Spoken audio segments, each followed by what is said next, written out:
Kwa niaba ya wananchi wa mkoa wa Arusha tunakushukuru sana. Tunamshukuru sana Mheshimiwa Rais. Bima ya afya kwa watu wote na makundi yale maalum sio kazi ya mchezo, ni jambo kubwa, linahitaji dhamira ya dhati, upendo na uthubutu. Rais wetu kalifanya. Ni ahadi katika siku 100 na ametekeleza, na waziri amekuja mkoa wa Arusha kutamka jana tarehe 26 tangazo langu linaanza. Jambo la pili ni mkoa wa Arusha kuzindua ongea na waziri,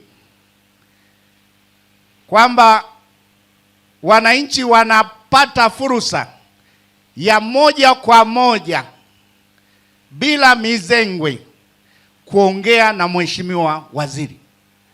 Na jana baada ya uzinduzi aliulizwa maswali magumu, lakini mwenzangu huyu ameshakuwa kama mtaalamu wa afya, vifaa vyote wakitaka kumdanganya anambia hiki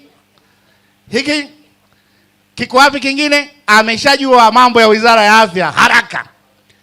Hongera sana. Kwa hiyo jana tulishuhudia live anajibu maswali mengine ya kitaalamu, lakini ameyajibu vizuri. Lakini tunachosema ni kwamba Mheshimiwa Rais aliwaahidi Watanzania atakapoondoka aache tabasamu. Tabasamu hilo ni pamoja na wananchi kutoa kero zao, wananchi kuhudumiwa vizuri, ambaye amempa kazi Mohamed Mchengerwa kuifanya, na yeye anaifanya vizuri sana. Hongera sana. Kama mnavyojua, mwakani AFCON itafanyika katika mkoa wa Arusha. Yaliyotokea Morocco yatatokea live mkoani Arusha. Ubize uliokuwepo Morocco utakuwa ubize katika mji wa Arusha.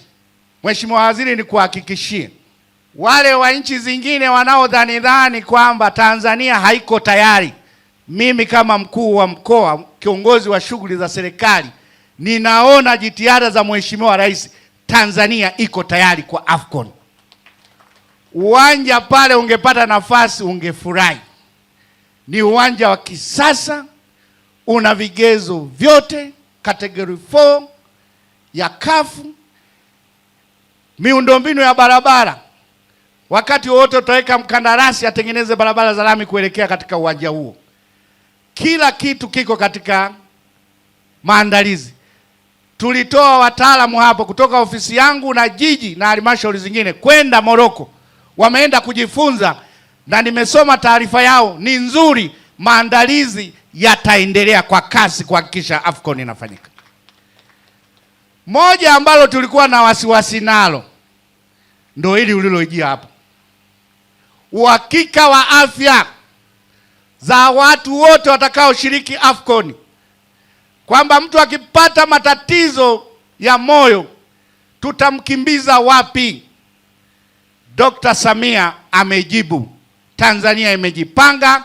Taasisi ya moyo ya Jakaya Kikwete imeleta tawi lake hapa. Kwa hiyo kusanyiko lolote la nchi zote zitakazokuja hapa wana uhakika wa kupata tiba na usalama wao muda wa wote. Lakini pia kwa sababu mkoa huu ni wa utalii, wageni wote wanaokuja kutoka mataifa mengine watakuwa na uhakika wa tiba. Lakini zaidi, Watanzania wote wa kanda hii na mkoa huu watakuwa na uhakika wa matibabu. Tunamshukuru sana Mheshimiwa Rais. Tunakushukuru sana wewe. Toka umekuja umeuamsha mkoa wetu. Kumbe Wizara ya Afya bwana inahitaji tu ubunifu. Ameichangamsha. Uongo kweli? Matukio kila siku makubwa. Kwa hiyo tunakushukuru sana sana. Nilimwelezea jana, huyu ni mtu wa matokeo, ni mtu wa field. Maneno machache, vitendo vingi.